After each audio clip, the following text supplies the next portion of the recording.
Welcome to your Ultimate Ground School cram session. If you're gearing up for your private pilot written exam, you're in the exact right place. Today, we're cutting out all the fluff and diving straight into the critical aerodynamics that are basically guaranteed to show up on your test. We're looking directly at the essential mechanics of flight. Let's jump in. Here's the flight plan for this explainer. First, climbs and descents. Second, stall anatomy. Third, accelerated stalls. And fourth, icing hazards. Section 1. Climbs and descents explained. Mastering the vertical forces. Okay, let's dive straight into this. So there's this massive myth versus reality check when it comes to climbs. When you pull back on that yoke to enter a climb, yeah, your angle of attack goes up, and sure, lift momentarily spikes higher than the plane's weight. That's just the climb entry. But, and here is the exam secret you absolutely need to remember, once you are locked into a steady-state climb, your angle of attack actually normalizes to that inclined flight path. At that point, the lift your wings generate is practically identical to the lift you'd need for straight and level flight at that exact same airspeed. You literally don't need continuous excess lift to keep going up.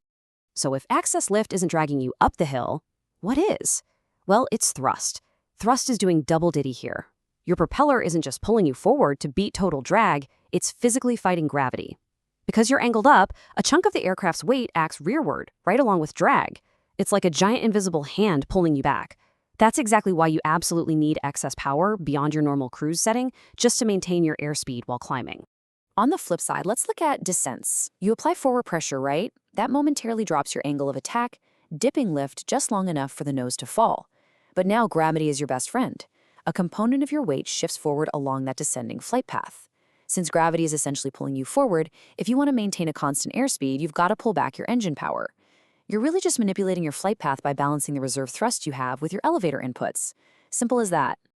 Moving to Section 2, the anatomy of stalls, exceeding the limits. This is one of the most misunderstood areas of aerodynamics.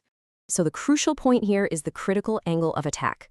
For most of the trainers we fly, we're talking about a very specific angle, usually right around 16 to 20 degrees. It's the exact moment where the smooth airflow physically breaks away from the upper surface of your wing, and boom, you get a rapid decrease in lift.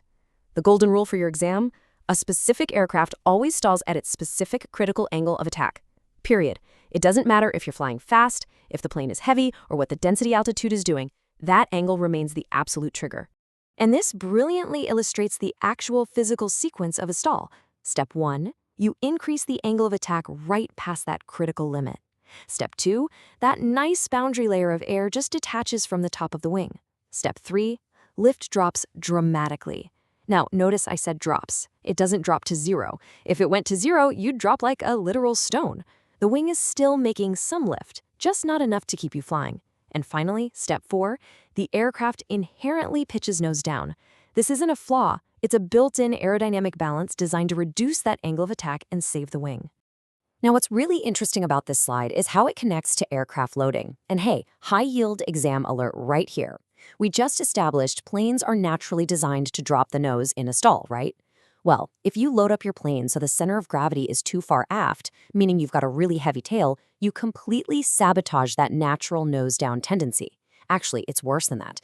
An aft CG exceedance makes stall recovery incredibly difficult and sometimes physically impossible. Why? Because you completely lose the elevator authority you need to push the nose forward and break the stall. All right, Section 3, accelerated stalls and turns, load factors and structural limits. Let's see how maneuvering changes things. I've got a trick question for you. Think about this scenario. Can you stall an airplane at 100 knots, which is way above your normal stall speed, while the nose is pointed straight down toward the ground in a screaming dive? The answer is an absolute yes. Low speed is definitely not a requirement for a stall. Picture this. You're diving at 100 knots, and you violently yank back on the yoke. Centrifugal force means the aircraft's flight path just can't change instantly. So while the plane's momentum is still carrying it down, the nose is suddenly pointing up. That abruptly alters the direction of your relative wind, which massively spikes your angle of attack right past the critical limit. And just like that, you stall the aircraft at a high airspeed. Let's move to this and see how this builds during banking maneuvers. When you roll into a turn, centrifugal force kicks in, adding to the aircraft's weight and increasing your load factor, or G-force.